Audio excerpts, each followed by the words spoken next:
စီကပြန်လုပ်လိုက်တာโอเค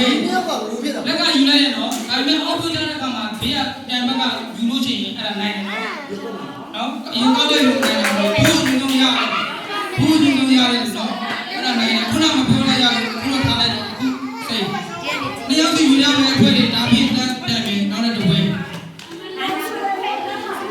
လက်ထဲဘူးအောင်ရမယ်နော်ဒါပေမဲ့ယူသွားပြီးမှမတည့်ရနေပြီတော့မလို့တော့နဲ့နော်အောက်ကတော့ကုန်းနေချင်တော့ရသေးတယ်โอเค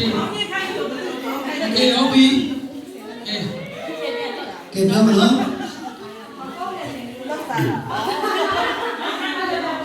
ရစမ်း1 2 3